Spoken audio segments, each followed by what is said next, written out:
This is All Access MMA. Always great catching up with my next guest, Rude Boy Randy Brown, who's coming off an impressive win at UFC 261 over Alex Oliveira. Randy, how's it going? I imagine pretty damn good. Yeah, man, it's going good. I'm just feeling good, chilling, relaxing now. Biggest win of your career. I mean, huge card, the way it was finished. I mean, we'll get into that in a second here, but that's got to be the career milestone, that win on Saturday night. Definitely, without a doubt. Yeah. I mean, obviously you don't get paid by the hour. First round finish, it goes well. Were you expecting him to tap from that? Because people saw it. I mean, if you're watching this, guaranteed you saw the fight, but it was a one-arm choke. Were you expecting him to tap from that? No, because I couldn't see his face. I mean, I've tapped people in the gym with it before, something that I do, but in the fight, it's kind of hard. I didn't really expect him to tap right away.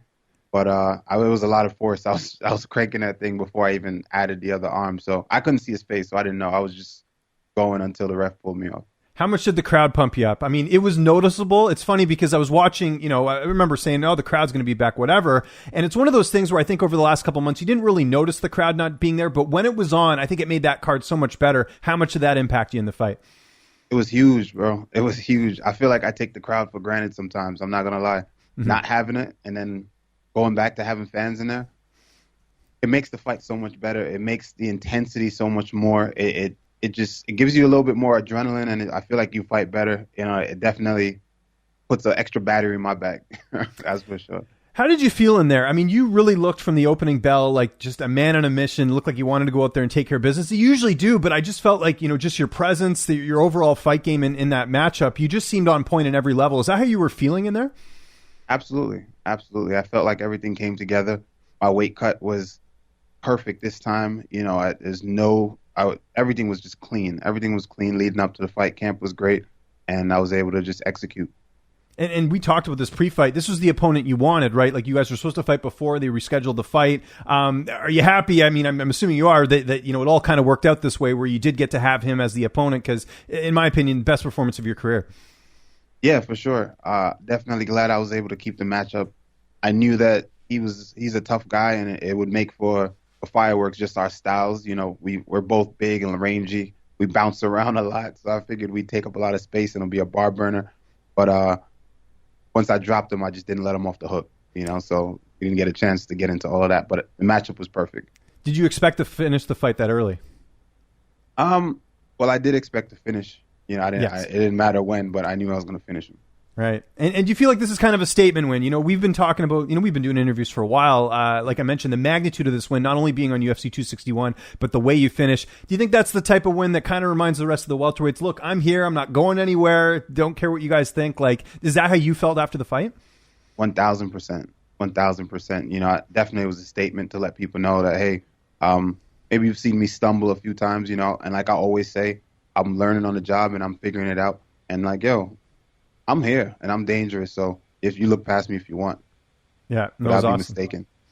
I'm sure you thought you had the bonus, right? I mean, it's unfortunate you're on such a stack card, but I thought, man, Randy's getting the 50K. And then, of course, here comes all the other fights. But, I'm sure at the time, though, you felt pretty good about getting that 50K. For sure. No one could have told me otherwise. I'm 100% sure. I even told my coaches, I was like, yeah, we're definitely getting a bonus. 1,000% we're getting a bonus. But, I didn't get it. It was a spectacular card, and it is what it is. I still felt, morally, I felt like I won, a bonus. And you know what I mean? I feel like I kind of got a bonus anyway because, like I said, in the week, I was talking to my boy that week, and I was telling him how much I hated fighting on these big cards because it's so hard to get a bonus because all the big names and, it's going to be a lot of big moments.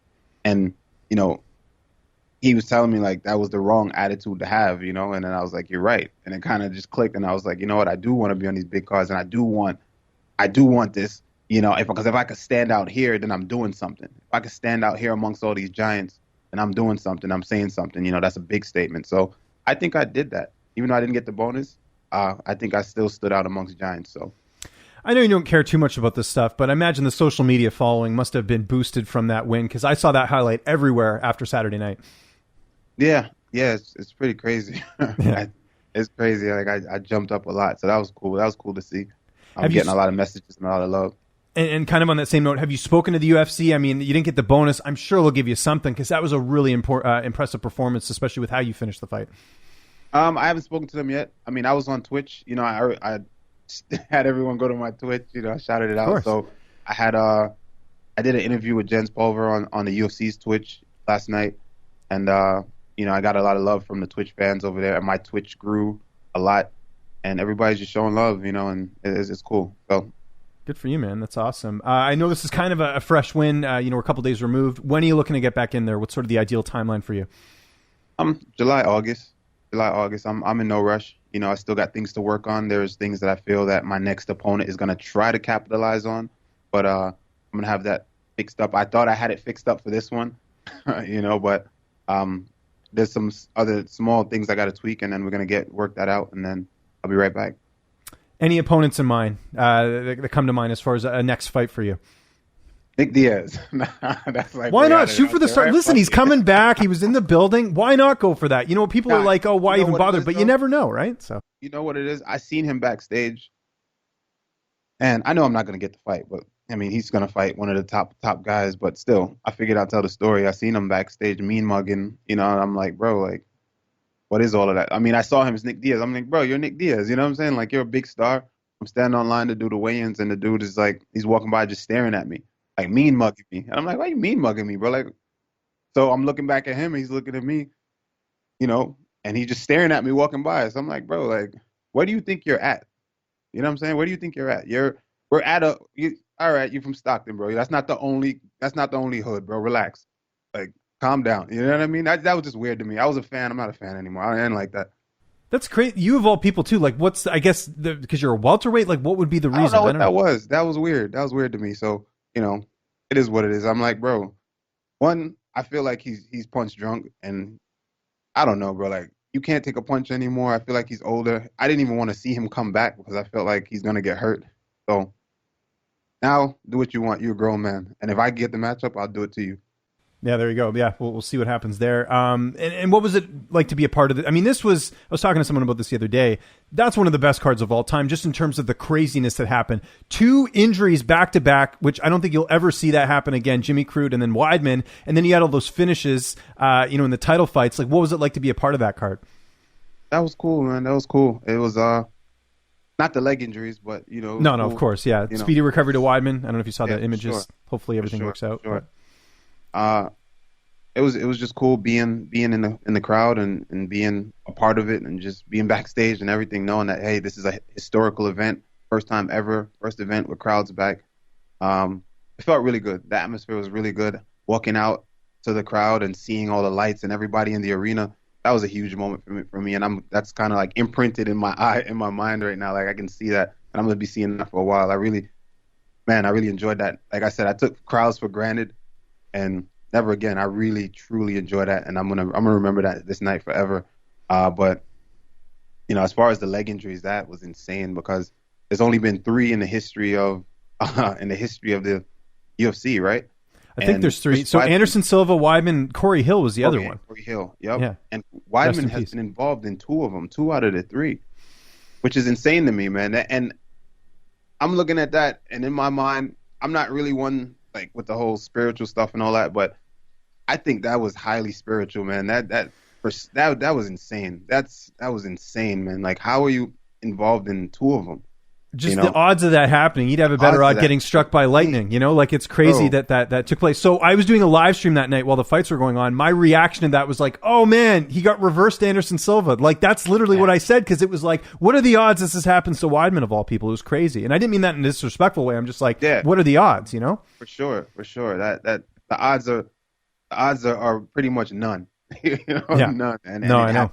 So that was wild to me. And I wish him a speedy recovery. Same here. And it's hard. Uriah is my boy. Weidman is my boy. And, you know, I know even Uriah didn't want to win like that. No, of course. Uriah didn't want to win like that. And hopefully Chris Weidman's okay and he'll make a speedy recovery and we'll see him back again, at least for 1 or 2 more fights. Just a couple other things from that card. Usman getting the finish. You know, people expect him to win. He was like a 4-1 favorite, but for him to finish Masvidal, how impressive was that? Especially in your division, just, you know, seeing how he's leveled up since, you know, training with Trevor Whitman. That was super impressive, man. I was really impressed. I really was, honestly. Me and you spoke about it. You know, my pick was like, my take on it was like, I don't know, Masvidal didn't have a full camp, and if that was true, you know, he had to perform the way he did without a full camp. So if he really didn't have a train, and now he did, I think it's going to be a little bit more competitive. And nah, no, I know. Even close. He cooked them in the opening round, in the second round. Yeah. Even in the scrambles, he impressed me because you can see how dominant he was when he took Masvidal down, and Masvidal exploded to get back up, and he kind of just, you know, tight waisted him, and I was like, oh damn, you know, that looked real. He looked really strong and really aggressive in the scrambles. So I was impressed all the way around. I was impressed. Did you see Jake Paul at the fights? Yeah, I saw him. What'd you think? I mean, DC was getting in his face. Like, the guy's got to watch who he's talking about, because I think at some point he's going to piss off the wrong person.